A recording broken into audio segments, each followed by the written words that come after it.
കോഴിക്കോട് സരോവരത്ത് 6 വർഷം മുൻപ് സുഹൃത്തുക്കൾ ചേർന്ന് കുഴിച്ചിട്ടെന്ന് പറയുന്ന വെസ്റ്റ് ഹിൽ സ്വദേശിയായ വിജിലിന്റെ മൃതദേഹ ഭാഗങ്ങൾ ഇന്നും കണ്ടെത്താനായില്ല.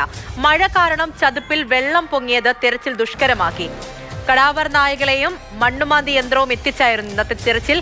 നാളെ പ്രതികളായ നിഖിലിന്റെയും ദീപേഷിന്റെയും കസ്റ്റഡി കാലാവധി അവസാനിക്കുന്ന ദിവസം കൂടിയാണ്. ഇംതിയാസ് കരീം വിവരങ്ങളുമായി ചേരുന്നുണ്ട്. ഇംതിയാസ്, എന്താണ് അവിടെ നടന്നത് എന്നത് സംബന്ധിച്ചുള്ള കാര്യങ്ങൾ ഇനിയും വ്യക്തമാകേണ്ടതുണ്ട്. അതിനുള്ള ഏറ്റവും പ്രധാനപ്പെട്ട കടമ്പയാണ് ഈ തിരച്ചിൽ എന്ന് പറയുന്നത്. പല വിധത്തിലുള്ള പ്രശ്നങ്ങളുണ്ട് തിരച്ചിലിന്, എന്നാലും നാളെയൊക്കെ തുടരുമല്ലേ? എന്താണ് അറിയാൻ സംഭവിക്കുന്നത്? അതോടൊപ്പം തന്നെ ഈ നിയമ നടപടികളൊക്കെ എങ്ങനെ പോകുന്നു? പൂജ, തീർച്ചയായിട്ടും നാളെയും തിരച്ചിൽ തുടരും എന്നുള്ളത് തന്നെയാണ്. ഇതിൽ ഒന്നാം പ്രതിയായിട്ടുള്ള നിഖിലിനെ ഇന്നും ഈ സ്പോട്ടിലേക്ക് എത്തിച്ചിരുന്നു. നിഖിൽ കാണിച്ചു കൊടുത്ത സരോവരത്തെ ചതുപ്പുതലത്തിൽ തന്നെയാണ് ഇന്നും പരിശോധന തിരച്ചിലൊക്കെ നടത്തിയത്.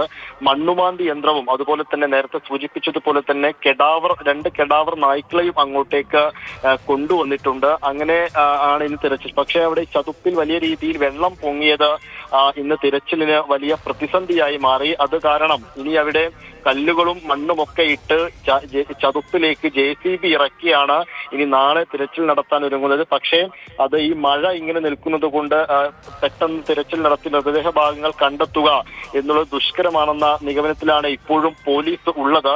അതോടൊപ്പം തന്നെ 2 പേർ, നിഖിലും ദീപേഷുമാണ് ഇപ്പോൾ അറസ്റ്റിലായത്. അവരുടെ കസ്റ്റഡി കാലാവധി നാളെ അവസാനിക്കുന്നുണ്ട്. നാളെ കസ്റ്റഡി കാലാവധി കഴിയുന്നതോടുകൂടി ഇനി കസ്റ്റഡി അപേക്ഷ നൽകുന്നതുമായി ബന്ധപ്പെട്ട കാര്യങ്ങൾ ഉന്നത ഉദ്യോഗസ്ഥരുമായി എലത്തൂർ പോലീസ് ചർച്ച ചെയ്യും. ആ ചർച്ചയ്ക്ക് ശേഷമായിരിക്കും ഈ കസ്റ്റഡി അപേക്ഷ കൊടുക്കുന്ന കാര്യത്തിൽ ഒരു തീരുമാനമുണ്ടാവുക.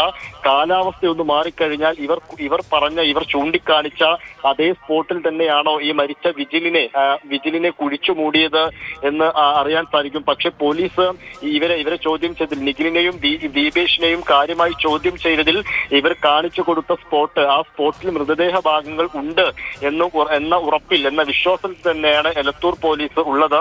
എന്തായാലും കാലാവസ്ഥ ഒന്ന് അനുകൂലമായി കഴിഞ്ഞാൽ ഒരു പക്ഷേ മൃതദേഹ ഭാഗങ്ങൾ പെട്ടെന്ന് കണ്ടെത്താൻ കഴിയുമെന്ന് പോലീസും കരുതുന്നുണ്ട്. പൂജ.